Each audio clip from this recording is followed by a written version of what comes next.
C'est Erev Shabbat,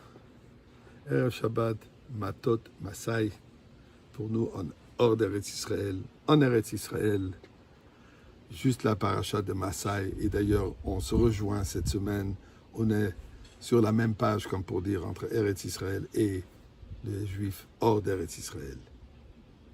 Une pensée que j'ai vue aujourd'hui du rabbin Ginsburg, Rabbi Yehuda Ginsburg, une pensée fascinante. La Torah nous raconte, dans la paracha de Masai, que durant le séjour, durant le voyage de Am Israël dans le désert, dans le Midbar, ils avaient 42 étapes. Depuis la sortie d'Égypte, jusqu'à finalement qu'ils sont sortis du désert pour entrer en Eretz Israël, il y avait 42 étapes. Pourquoi la Torah nous raconte ce détail, les 42 étapes? Et d'ailleurs, c'est énuméré chaque Vayesu Vayachno, ils ont voyagé et se sont arrêtés, ainsi de suite. C'est quoi le message? C'est quoi l'idée? Eh bien, mes chers amis, une petite histoire d'abord. Un journaliste, fameux journaliste, Chabad, de l'époque, Reb Gershonberg Jacobson, journaliste de renom mondial. Il a travaillé pour Le Monde, il a travaillé pour des grands journaux aux États-Unis, il a travaillé pour un des plus grands journaux de Yiddish à New York, et finalement il était le rédacteur en chef du Allgemeine Journal.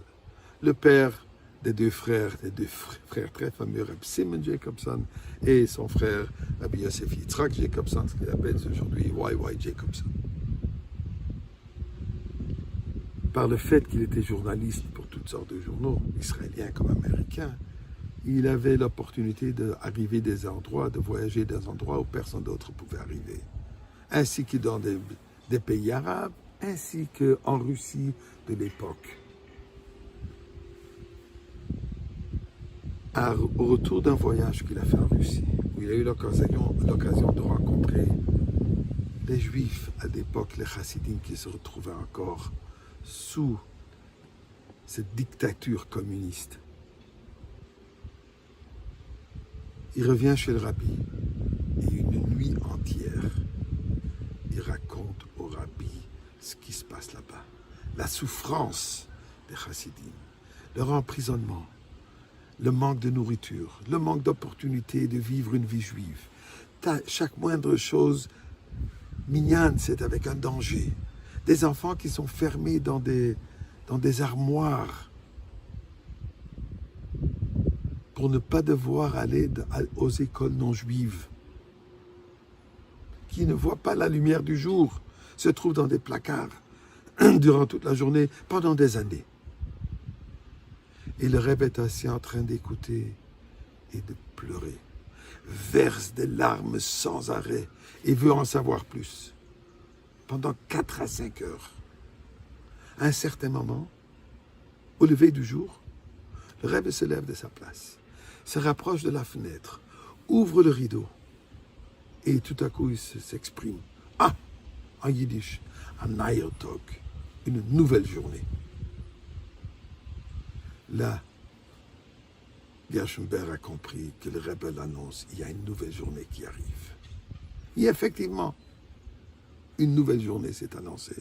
Ce que nous voyons aujourd'hui, la transformation totale de ce qui était l'ancien USSR.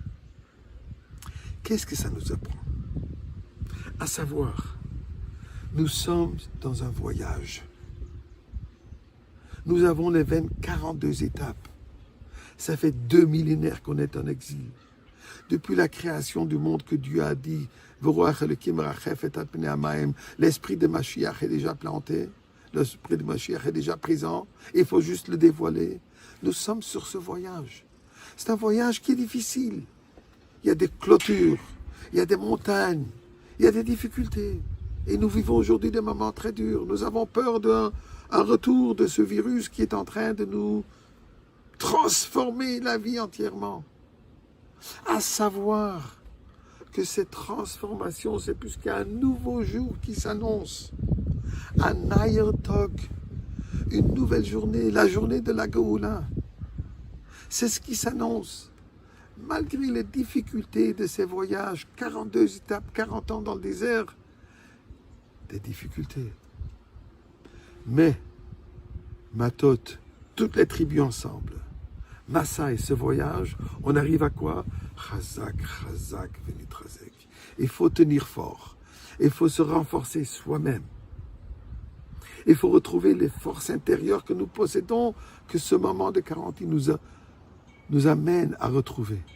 Mais Venitrazek, donnons-nous la force un à l'autre. On prend force un de l'autre. Ensemble, avec cette réalité, Vahaftat Hashem à la cœur, Dieu nous aime. On a cet amour vers Dieu et Dieu nous aime. Un amour absolu. L'amour de Dieu, l'amour entre nous. Nitrazek. Nous allons allumer aujourd'hui les bougies de Shabbat à Yerushalayim à 7h05, Bezrat Hashem, avec les lumières du Beth Amikdash. Shabbat Shalom.